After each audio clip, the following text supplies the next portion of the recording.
Hello दोस्तों, स्वागत है आप सभी का एग्जाम बी में। तो आज है 30 मई और 30 मई के करंट अफेयर्स। आज के करंट अफेयर्स मुझे भी इंपॉर्टेंट लग रहे हैं क्योंकि कुछ इंपॉर्टेंट न्यूज़ बहुत ज़्यादा मिल चुकी है, मतलब यहाँ पे मेरे को, और साथ ही साथ में उनसे रिलेटेड जो भी आपका यहाँ पे स्टैटिक जीके होगा उसे भी मैं यहाँ पे कवर करने वाला हूँ। और अगर आप तैयारी कर रहे हो बैंकिंग की, अगर आप तैयारी कर रहे हो वन डे एग्जाम की, एसएससी की, स्टेट पीसीएस की, उन सभी के लिए आपके ये करंट अफेयर बहुत इंपॉर्टेंट होने वाले हैं। तो वीडियो को एंड तक जरूर देखना।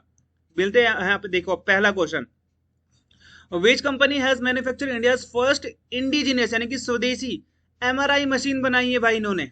स्वदेशी एमआरआई मशीन। अभी तक हम एमआरआई मशीन यूएसए से क्या करते हैं भाई, इंपोर्ट करते हैं, लेकिन अब ये कंपनी पहली कंपनी बन गई है जिसने मैग्नेटिक रेजोनेंस इमेजिंग यानी कि एमआरआई, एमआरआई का फुल फॉर्म आपको यहाँ पे मिल गया। सबसे अच्छी बात तो ये एमआरआई की मशीन दिखाता हूँ मैं आपको। देखो यहाँ पे जब एमआरआई में जाते हो ना आप, तो यहाँ पे आपको बोलते हैं कि आपको कुछ नहीं खाना है। दूसरी चीज, आपके शरीर में कोई लोहे का अगर सामान है तो उसको हटा दो, क्योंकि यहाँ पे मैग्नेट होता है। यहाँ पे एक बार आपने न्यूज भी सुनी होगी कि एक व्यक्ति था, वो उसको बेल्ट या फिर कुछ उसके जेब में लोहे का सामान था जिससे वो खींचा चला गया इस मशीन में, और मशीन में जाकर उसकी मृत्यु हो गई क्योंकि उसने मशीन ने उसको चिपका दिया अपने पास। ओके, तो यहाँ पे कई बार ऐसा भी होता है, तो वो चीजों का भी आप यहाँ पे ध्यान देना कि भाई जब एमआरआई के पास जाते हैं, एमआरआई करने जाते हैं, तो बॉडी का पूरा स्कैन होता है, तो वहां पे लोहे जैसी चीज वहां पे नहीं होनी चाहिए। ओके, तो पहले वाले का आंसर है हमारा फिशर मेडिकल वेंचर्स। ये है चेन्नई बेस्ड कंपनी, और अब इसने इसका प्रोडक्शन करना स्टार्ट कर दिया। अभी फिलहाल इसे किसी भी हॉस्पिटल में नहीं लाया गया है। इसकी पहले यहाँ पे जो हमारे मेडिकल अथॉरिटी है वो इसकी जांच करेगी, वो इसको पास करेगी। पास करने के बाद इसे डिप्लॉय किया जाएगा भारत के हॉस्पिटल्स में। दूसरा क्वेश्चन है, कौन से ऑर्गेनाइजेशन ने रिसेंटली ऑर्गेनाइज किया walk the talk yoga session event recently. यहाँ पे सिंपली ये बात करते हैं कि भाई कौन से संस्थान ने, कौन से संगठन ने walk the talk yoga session है। पहली बात तो ये, okay, United Nation Population Fund, World Health Organization, World Economic Forum, या फिर वर्ल्ड बैंक। तो यहाँ पे जो आपका राइट आंसर है वो है डब्ल्यू। तो डब्ल्यू की स्थापना 1948 में होती है। हेडक्वार्टर इसका जेनेवा में है। जेनेवा कहाँ पर है? स्विट्जरलैंड में। तो ये मिलेंगे आपको इसके डायरेक्टर जनरल जो कि इथियोपिया से हैं, और वो हैं तेद्रोस एब्दोनम। ओके, ये चीज आप लोग याद रखना, तेद्रोस एब्दोनम, ये इथियोपिया से हैं। कोविड के दौरान भी यही डब्ल्यूएचओ को क्या थे? डायरेक्टर जनरल थे। अब यहाँ पे एक और इम्पोर्टेंट, डब्ल्यूएचओ की चीफ साइंटिस्ट अगर आप बोलोगे, डब्ल्यूएचओ की डेप्यूटी डायरेक्टर जनरल अगर आप बोलोगे, तो पहली बार कोई भारतीय डब्ल्यूएचओ का डेप्यूटी डायरेक्टर जनरल बना है, दैट इज सौम्या स्वामीनाथन। ये चीज आप लोग यहाँ पे ध्यान देना। अगर मैं बात करता डब्ल्यूएचओ की, तो इसके मेंबर्स कंट्री कितने हैं? तो इसके मेंबर्स कंट्री है 194। तो ये भी आप लोगों को याद रखना है। अगला क्वेश्चन है, what is the name of a mountaineer who conquered Mount Everest thrice in a single session. Session की बात नहीं करता हूं, यहाँ पे सीजन है। सीजन क्या होता है? अब आप देखोगे मई से लेकर जून तक या फिर जुलाई तक आपको ये मिलेगा माउंटेन को फतेह करने के लिए सीजन। यहाँ पे इसके बाद बहुत ज्यादा बर्फबारी, बहुत ज्यादा आपको एवलांचेस देखने को मिलेंगे, इसलिए लोग प्रोबेबली कोशिश करते हैं कि सिर्फ इसी समय जाकर माउंट एवरेस्ट को फतेह कर दिया जाए। अब यहाँ पे जो आपके पास नाम है ना, ये सारे आपके लिए इंपॉर्टेंट है। काम्या कार्तिकेयन, अपने पिता, जो कि इनके पिता है नेवी के कमांडर काम्या कार्तिकेयन, 16 वर्ष की आयु में 12वीं में पढ़ती है, मुंबई में रहती है। ये पहली भारतीय लड़की बन गई सबसे छोटी उम्र की जिसने माउंट एवरेस्ट फतेह किया है। तो ये आप लोगों को याद रखना है। मैं यहाँ पे दिखाता हूँ, ये है काम्या कार्तिकेयन, ये है कामी रीता शेरपा, जो 30वीं बार माउंट एवरेस्ट चढ़ चुके हैं। कब है? मई 22 2024। ओके, तो ये चीज आप लोग याद रखना कि इससे पहले इन्होंने 29 टाइम्स किया था, अभी इन्होंने 30वीं बार माउंट एवरेस्ट चढ़ लिया है। और अगर मैं बात करूं, तीनों बार यानी कि एक ही सीजन में 3 बार लगातार चढ़ने वाली महिला बन चुकी हैं। ओके, तो वो है कौन? तो यहाँ पे है पूर्णिमा श्रेष्ठा, ये भी नेपाल की गुरखा है। ये भी आप लोगों को याद रखना है। और याद रखना कि ये 13 दिनों में इन्होंने 3 बार इसको फतेह किया है, 13 दिनों में। ओके, तो ये भी चीज आप लोग याद रखेंगे, ये तीनों का नाम भी याद रखेंगे। ओके, तो यहाँ पे ये तो है कौन? पूर्णिमा श्रेष्ठा, ये 3 बार चढ़ चुकी हैं 13 दिनों में लगातार। अब ये 30वीं बार चढ़ चुके हैं इस सीजन में, और ये काम्या कार्तिकेयन जो सबसे छोटी उम्र की लड़की बन चुकी है, महिला बन चुकी है, जिसने भारत की महिला जो माउंट एवरेस्ट को फतेह कर चुकी हैं। कौन सी कंट्री ने रिसेंटली 17th रिपब्लिक डे मनाया 28 मई को? अब आप बोलोगे सर नेपाल और भूटान को तो हटा दो ना, ये दो देश तो कभी भी यहाँ पर किसी के गुलाम नहीं रहे। यहाँ पे मैं गुलाम की बात नहीं कर रहा हूँ, यहाँ पे मैं बात कर रहा हूँ रिपब्लिक की। रिपब्लिक का मतलब होता है, मान लीजिए आप पहले मोनार्क कंट्री थे, उसके बाद आप डेमोक्रेटिक हो गए, आप रिपब्लिक कंट्री हो गए, उसे हम बोलते हैं रिपब्लिक होना। इंडिपेंडेंस डे अलग है। इंडिपेंडेंस का मतलब क्या है? आपको स्वतंत्रता मिली। तो यहाँ पे ये रिपब्लिक बोल रहे हैं, तो इन चीजों का आप लोगों ने ध्यान देना है हमेशा। नेपाल भी यहाँ पर पहले मोनार्क था, फिर क्या होता है, जो किंग ज्ञानेंद्र थे, जो कि इसके लास्ट राजा थे, इन्होंने रिस्टोर किया हाउस ऑफ रिप्रेजेंटेटिव, यानी कि लोकसभा इन्होंने स्थापित करी 24 अप्रैल 2006 में। और इसी के साथ इन्होंने बनाई संविधान सभा नेपाल की। संविधान सभा नेपाल की बनाने के बाद क्या होता है, यहाँ पर मई 28 2008 को ये संविधान सभा नेपाल को एक गणतंत्र राज्य घोषित कर देती है। ओके, तो यहाँ पर आपको पता होगा 28 मई में नेपाल ने क्या करा है, अपना गणतंत्र दिवस घोषित किया है। और कई जगह पे मैंने वेबसाइट्स में देखा कि भारत और नेपाल की इंटरनेशनल बाउंड्री कितने की बोलते हैं, 1750 किलोमीटर की बोलते हैं। नेपाल का काला पानी वाला क्षेत्र जो कि पिथौरागढ़ उत्तराखंड में है, ये कई बार इसको बोलते हैं कि ये हमारा क्षेत्र, ये डिस्प्यूटेड एरिया है। एकमात्र दुनिया का देश जिसका जो झंडा है वो ट्रायंगल शेप में है, तो ये भी नेपाल है। नेपाल में मात्र आपको एक ही इंटरनेशनल एयरपोर्ट मिलेगा, वो है त्रिभुवन इंटरनेशनल एयरपोर्ट, जो कि है काठमांडू में। नेपाल भारत का पड़ोसी देश है, जो कि है साउथ एशिया में। साउथ ईस्ट एशिया की बात नहीं कर रहा हूं मैं सिर्फ साउथ एशिया की बात कर रहा हूं। और नेपाल ही ऐसा देश है जहां पे आपको मिलेगी दुनिया की सबसे ऊंची चोटी, जिसे हम बोलते हैं माउंट एवरेस्ट, और नेपाली में इसे बोला जाता है सागर माथा। ओके, ये भी एग्जाम में आता है। Who has been appointed as the chairperson of the committee A? Committee A की बात कर रहा हूं मैं यहाँ पे। 77th वर्ल्ड हेल्थ असेंबली, जो कि WHO के अंतर्गत एक असेंबली है और इसके अंतर्गत एक कमेटी है। अब यहाँ पे ना आपको एक चीज ध्यान देनी है कि ये जो कमेटी होती है ना, यहाँ पे वर्ल्ड हेल्थ ऑर्गेनाइजेशन की 3 कमेटीज होती है। एक होती है प्लीनरी कमेटी, जहां पर आप अपनी शिकायत, जहां पे अपनी एडवाइस दे सकते हो, committee A and committee B.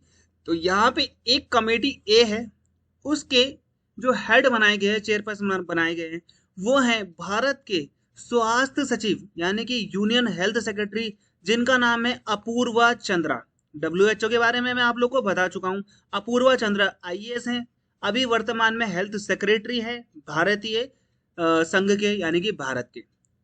Who has been named the UN military gender advocate of the year. हर साल ये अवार्ड यूनाइटेड नेशन देता है उन देशों को जो देश यूनाइटेड नेशंस के जो कंट्रीज होती है, और अगर वहां पे कोई डिस्प्यूट चल रहा है तो वहां पर शांति स्थापित करने के लिए अपनी सेना भेजती है। भारत भी एकमात्र, मतलब आप बोल सकते हो भारत भी एक बहुत बड़ा कंट्रीब्यूटर है। भारतीय सेना यूनाइटेड नेशन के मेंबर्स कंट्रीज में जाती है, जैसे अफ्रीका में आपको मिलेंगी बहुत ज्यादा। ओके, यहाँ पे आपने देखा होगा नेपाल सबसे बड़ा कंट्रीब्यूटर है।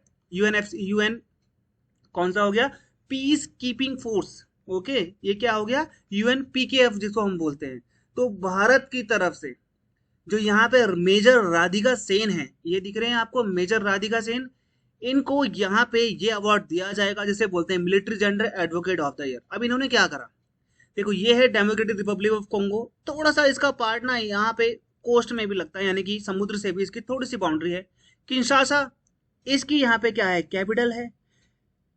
सेंट्रल अफ्रीकन रीजन, कैमरून से तो नहीं लगती है, रिपब्लिक ऑफ कॉन्गो से इसकी लगती है, Angola, Zambia, Malawi, Tanzania, Rwanda, Burundi, Uganda, South Sudan, इन सभी से इसकी क्या लगती है, बाउंड्री लगती है।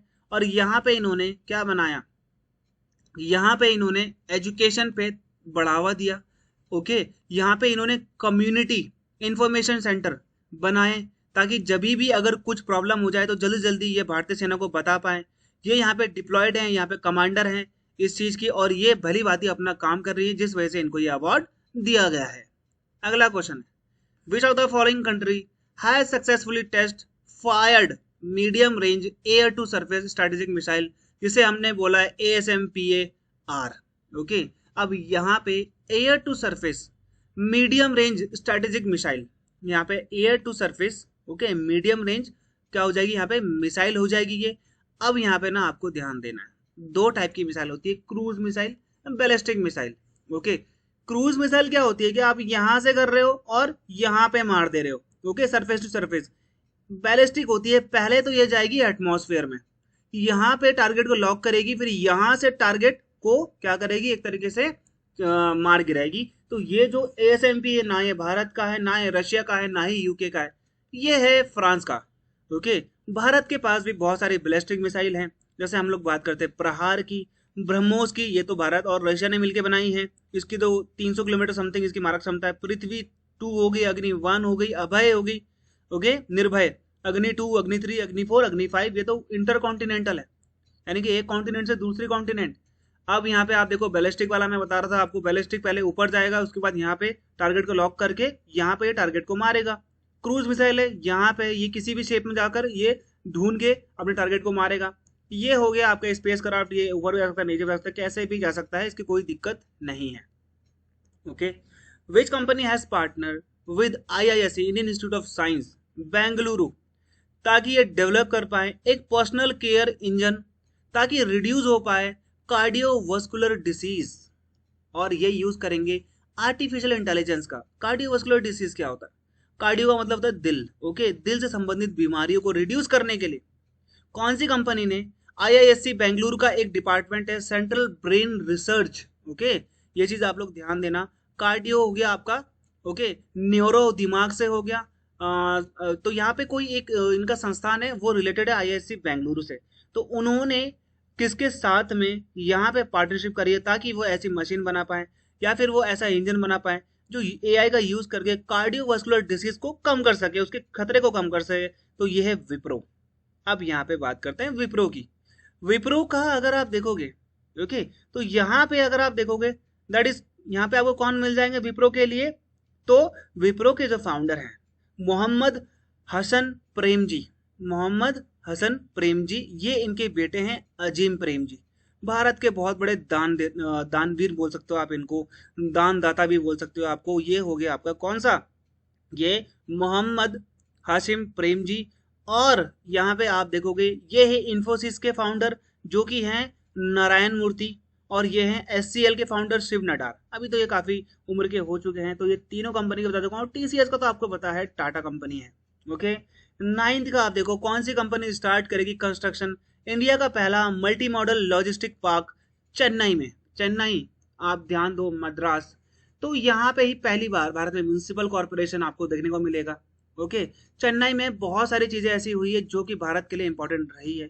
चेन्नई में ही आपको ऐसी चीजें भी मिल जाएंगी कई बार जो कि आपके इंफ्रास्ट्रक्चर से इंपॉर्टेंट चीजें है, क्योंकि ये 2021 में ये वाला जो एक तरीके से अडानी को हराकर रिलायंस ने ये बिड जीती थी, और यहाँ पर अभी स्टार्ट हो गया है यहाँ पे काम। तो रिलायंस इंडस्ट्रीज ये काम स्टार्ट करेगी, भारत का पहला मल्टी मॉडल लॉजिस्टिक पार्क जो कि चेन्नई में होगा। हम कौन से दिन को international day of United nation piece keeper observe करते हैं? तो यहाँ पे बोल रहा है अंतरराष्ट्रीय दिवस किसका, संयुक्त राष्ट्र शांति सैनिकों का। इनको ब्लू कैपर्स भी बोलते हैं, है ना, आपने सुना होगा, स्काई ब्लू इनका रंग होता है। तो यहाँ पे वो कैप पहनते हैं, कौन सी, ब्लू कैपर्स, इसलिए इनको कई बार ब्लू कैपर्स भी बोला जाता है। तो ये होता है 29 मई को। इसी दिन को आपको पता है यहाँ पे अवार्ड भी दिया गया है, जो राधिका सेन को दिया जाएगा, ओके, दिया जा चुका है वैसे तो। थीम क्या है इस बार 2024 की United nation peace keepers day की? तो ये है fit for the future, building better together, okay. पहली बार कब मनाया गया? 29 मई 2003 में, ओके। यूनाइटेड नेशन कब स्टैब्लिश हुआ था? 24 अक्टूबर 1945 को। कहाँ स्टैब्लिश हुआ था? सैन फ्रांसिस्को, USA में स्टैब्लिश हुआ था। हेडक्वार्टर कहाँ पर है इसका? न्यूयॉर्क में। न्यूयॉर्क किस नदी के किनारे है? हडसन नदी के किनारे है। टोटल अभी जो कंट्री हैं मेंबर्स इसकी वो है 193, और 193rd कंट्री कौन बनी थी? ये बनी थी साउथ सुडान, जो कि मेंबर बनी थी यूनाइटेड नेशन की, ओके। तो गाइज आज के लिए 10 क्वेश्चन हमारे ऐसे ही हैं। और यूनाइटेड नेशन के प्रिंसिपल ऑर्गन की अगर मैं बात करूं तो यहाँ पे आपको मिलेगी सबसे पहले जनरल असेंबली, इसको विश्व की लघुत्तम संसद भी कहते हैं। सिक्योरिटी काउंसिल, इसमें 5 मेंबर होते हैं परमानेंट जिनके पास वीटो पावर है, 10 मेंबर होते हैं नॉन परमानेंट, इसमें अभी इंडिया भी है। Economic and social council, secretariat ICJ, इसमें एक भारतीय है, इनका कार्यकाल 9 साल का होता है और वो है दलबीर सिंह भंडारी।